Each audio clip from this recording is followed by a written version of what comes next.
Hi everybody and welcome back to another Legends of Runeterra video and gameplay. Today I have a deck that I've showcased in the past. This is called Scared Stiff. This is one of my favorite decks with Sejuani as the champion. We're using only Sejuani. We don't have any other support champion for her in this deck, and the reason why is because we're running the Undying, who kind of acts as a board filler and is hard to, I guess, maximize potential with another champion.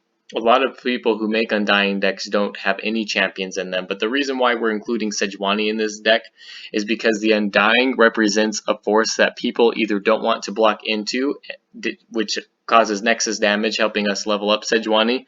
And so with the Sejuani in there, it kind of gives them an ultimatum, either to kill the Undying and make it come back stronger the next round, or take Nexus damage and level up Sejuani. So that's why we're including the Sejuani in this deck. Now, along with that, we have the Phantom Prankster and we have the Neverglade Collector. We're running two of those, and we're running them so that we can have the Phantom Prankster earlier in the game be able to deal Nexus damage when any of our units die.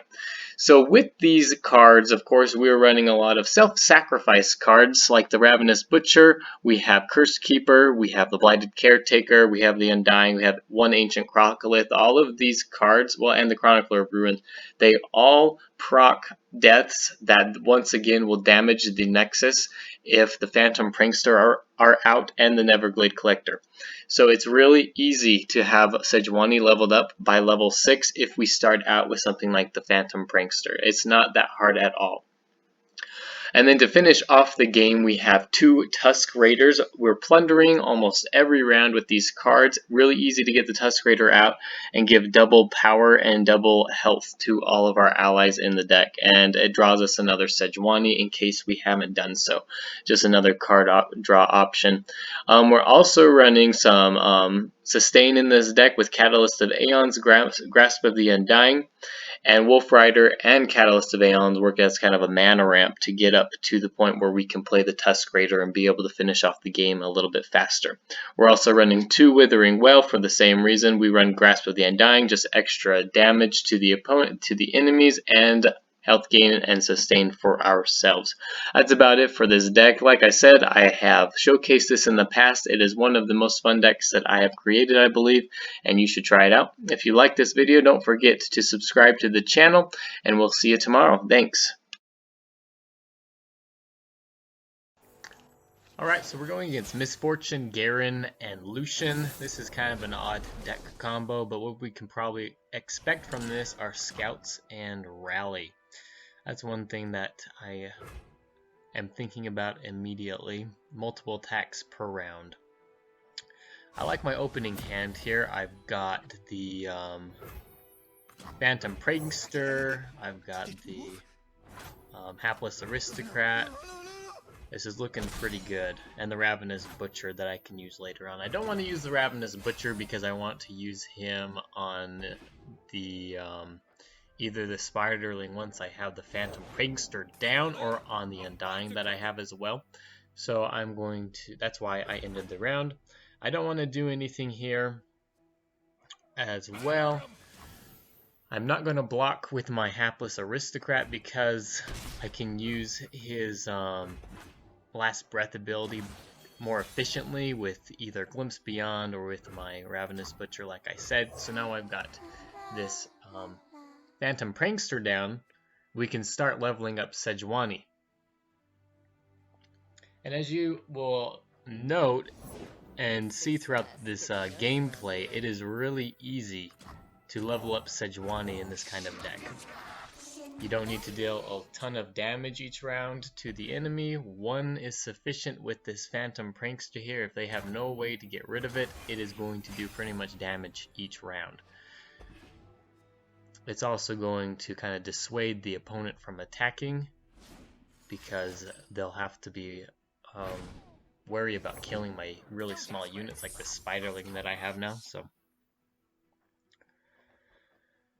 once again, I really don't have a lot of intentions of putting anything else down right now. Nothing really looks that good to put down at the moment. I'm going to wait to see what he does. He ends up getting one of my own cards that I would rather that I would rather have than him, but what can you do? Feel the sizzle. Alright. I shoot. Can't fight on an empty stomach. I'm just going to kill the Crypt Keeper here. Get rid of that. In case he drew Glimpse Beyond or something. Just getting rid of my own card, I'm okay with that. There's an argument to have gone for the War Chefs there, but I decided not to. And I play my Undying here at the end of the round. Now we got another Hapless Aristocrat. This is looking pretty good because we have the Blighted Caretaker as well. We have another Phantom Prankster. As soon as we get down a second Phantom Prankster, it's going to be really hard for the enemy to deal with us because they have to be able to take out both Phantom Pranksters simultaneously in order for us not to deal Nexus damage. So I attack with the Undying here and with the Hapless Aristocrat. A lot of people don't like blocking into the Undying because they don't want it to get bigger, and so it is it puts them at kind of a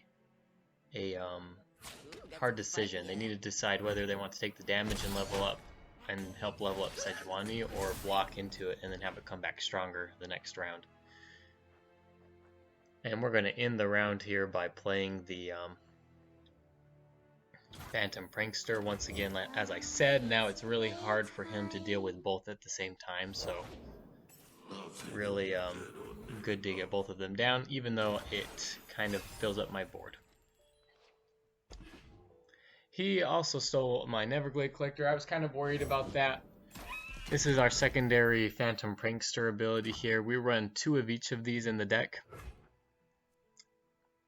Phantom Prankster for early game, of course, and Everglade Collector for later in the game. I'm okay playing the slow game here. I don't have any need to play Sejuani quite yet until she is leveled up. We're going to wait for him to attack and see what he does. I've got some chump blockers with these spiders, and I thought that he might just attack with his scout there. That's why I didn't do anything. Now I have room on my board to play my Blighted Caretaker. And we're dealing a ton of damage to him with these Phantom Pranksters. So now he needs to decide if he wants to attack into my whole board here, which he most likely will not because he doesn't want to take more damage than he needs to.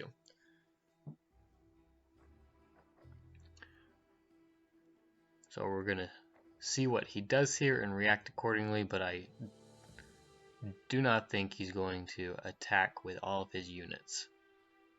It would be kind of unwise for him to do that because he would take a ton of damage.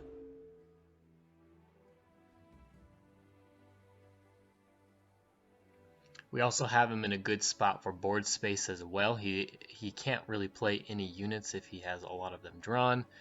Time to make some coin. So he plays 1 unit, probably hoping that I can clear up some board space for him. I'm not going to do that. I've got no need to. My saplings are going to die at the end of the round and deal 4 damage to his Nexus. There we go, easy.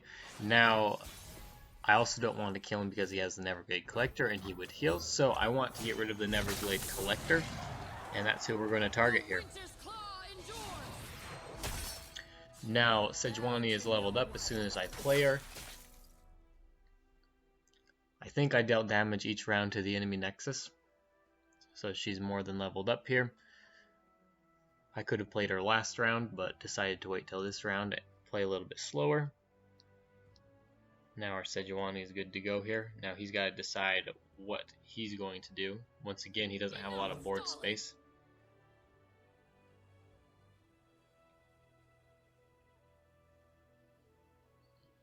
Not a lot of things that he really can do right now, so he uses Warning Shot and will steal more of my cards.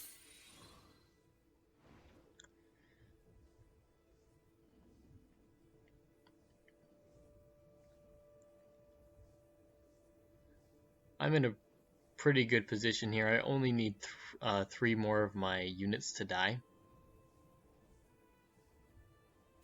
Okay, he drew a Grizzled Ranger, it looks like.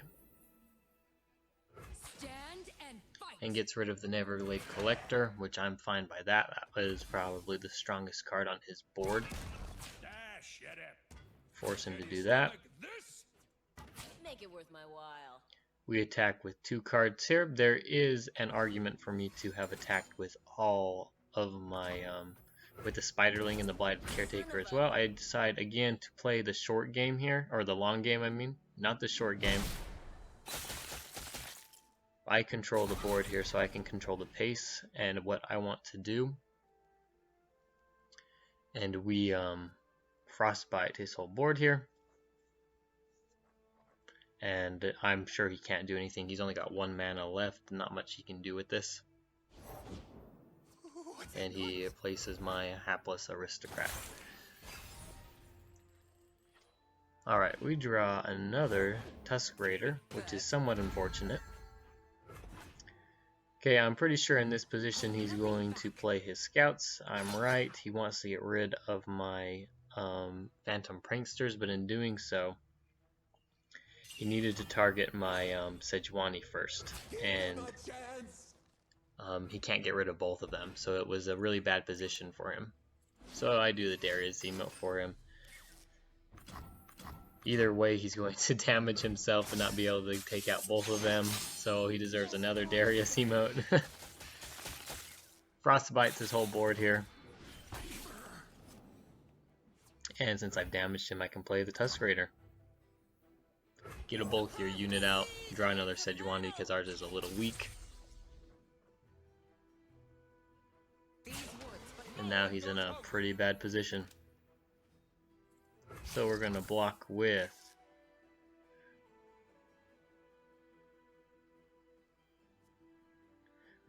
our smaller units here. I decided to block the Show them our teeth.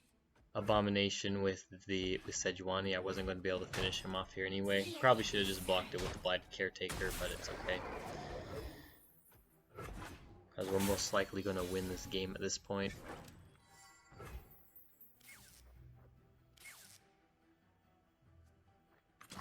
Our spoils will rival the War Mothers. Hear that, Bristle? Varg offers a challenge. Not much that he can do to stop us here. As long as he doesn't have another single combat to get rid of our Phantom Prankster, we're pretty good. We're still going to attack with the Overwhelm units first, just in case. And he doesn't block. So that's the gameplay. Pretty fun deck. You should try it out. Had a lot of fun making it and playing this deck, and we'll see you tomorrow.